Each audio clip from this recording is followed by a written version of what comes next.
2024년 8월 2일 금요일 경제뉴스 메일 브리핑을 시작하겠습니다. 미국 정부가 대중국 반도체 수출 규제 대상에 고대역 폭메모리를 포함하는 방안을 검토 중인 것으로 알려졌다.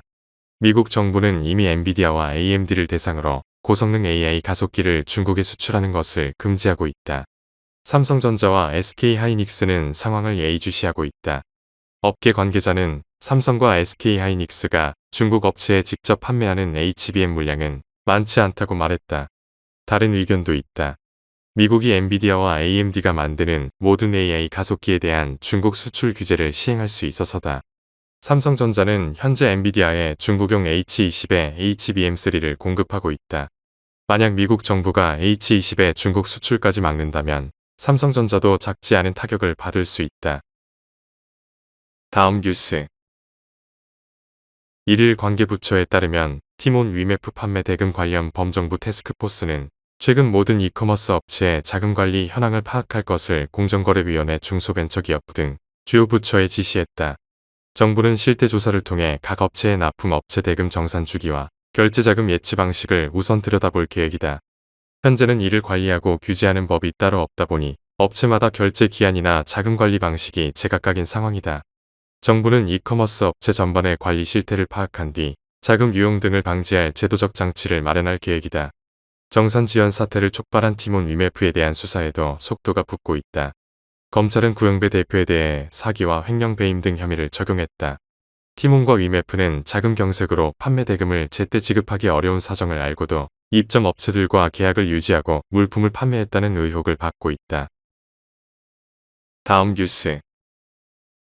제롬 파월 연준 의장은 경제가 기준금리를 인하하는 게 적절한 시점에 가까워지고 있다고 말해 시장의 9월 금리 인하 기대에 부응했다. 이어 인플레이션이 둔화하는 가운데 경제 성장세가 강하게 유지되고 고용시장 상황이 현 수준에서 유지된다면 금리 인하가 9월 회의 때 테이블 위에 오를 수 있다고 생각한다고 덧붙였다. 한국과 미국의 기준금리 격차가 역대 최대인 2%포인트까지 벌어진 만큼 미국이 시장의 예상대로 9월에 인하에 나설 경우 한은도 10월 기준금리를 내릴 것으로 예상된다. 이창용 한은 총재는 최근 기자들과 만나 이제는 차선을 바꾸고 적절한 시기에 방향 전환을 해야 하는 상황이 조정됐다며 통화정책 전환 필요성을 언급했다. 다음 뉴스. 1일 업계 등에 따르면 삼성전자와 네이버는 마하1 개발을 끝으로 AI 반도체 공동 개발을 위한 협력을 사실상 마치기로 했다. 마하 시리즈는 삼성전자가 개발하고 있는 AI 가속기다. AI 모델을 훈련하고 추론하는 데 필요한 AI 인프라의 대부분은 현재 엔비디아의 그래픽 처리 장치가 장악하고 있다. 이 때문에 많은 반도체 회사들은 비싸면서 공급이 원활하지 않은 엔비디아 GPU를 대체할 수 있는 저렴하면서도 AI 컴퓨팅에 특화한 AI 가속기 개발에 뛰어들어 엔비디아 독점 구도를 깨뜨리려 하고 있다. 삼성전자 역시 네이버의 손을 잡고 이 경쟁에 뛰어들었다.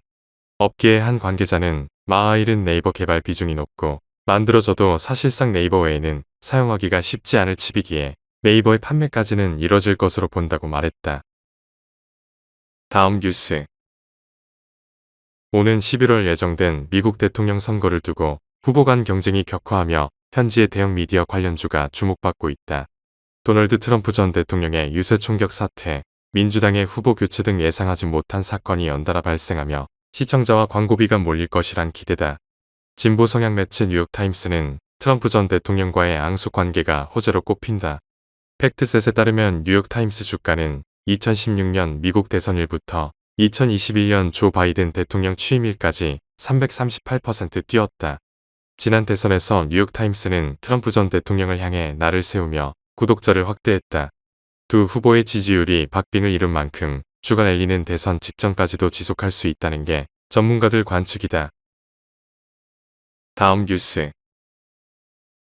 농림축산식품부는 1일 김정욱 축산정책관 주재로 축산 농가의 폭염 피해 최소화를 위한 긴급 폭염 대응 추진 상황 점검 회의를 개최했다고 밝혔다.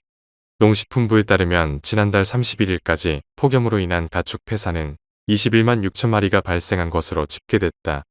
농식품부 관계자는 닭은 전체 가축 사육 두수의 0.1%, 돼지는 0.14% 수준으로 수급에 미치는 영향은 미미한 상황이나 예년보다 일찍 시작된 폭염으로 가축 폐사 등 피해가 커질 우려가 있다고 전했다. 당분간 전국적으로 무더위가 지속될 것으로 예상됨에 따라 폭염으로 인한 가축의 폐사 등 폭염 피해가 확산될 것으로 우려되고 있어 가동 중인 축산지의 대응반을 통해 가축의 폭염 피해 예방을 위해 총력 대응한다. 다음 뉴스. 대표적 K푸드인 쌀이 새롭게 주목받고 있다. 밥쌀용 쌀 소비는 갈수록 줄고 있지만 간편식 수요 증가 등으로 쌀 가공식품 시장은 급성장하는 추세다. 정부가 가공용으로 개발해 보급 중인 가루쌀이 쌀 가공산업 성장에 핵심 역할을 하고 있다. 기존 밥쌀은 치밀한 전분 구조 때문에 물에 불려 가공해야 했다. 가루쌀은 보통의 벼와 재배 방식은 유사하지만 곡물 성질은 밀과 비슷해 물에 불리지 않고 바로 빻아 쓸 수 있다. 그만큼 재분 비용과 가공 시간이 덜 든다. 가루쌀로 제품화한 쌀 가공식품은 각종 빵과 케이크, 면 종류, 맥주, 아이스크림, 튀김가루, 어묵 등으로 다양하다. 식품 외식업계도 앞다투어 가루쌀로 만든 제품을 내놓고 있다. 식품 외식업계는 가루쌀 소비를 늘리려면 공급 가격을 지금보다 더 낮춰야 한다고 지적한다. 가루쌀은 킬로그램당 2,000원대로 수입산 밀가루보다 2배가량 비싸다.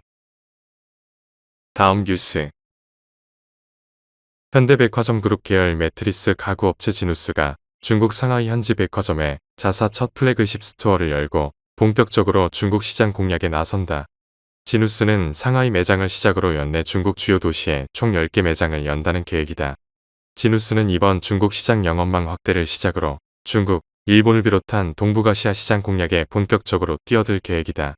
지누스는 올해 1분기에 191억 원의 영업 적자를 기록하며 전년 동기 대비 적자 전환한 바 있기 때문에 이번 동북아 시장 확대를 통해 반전을 노리고 있다.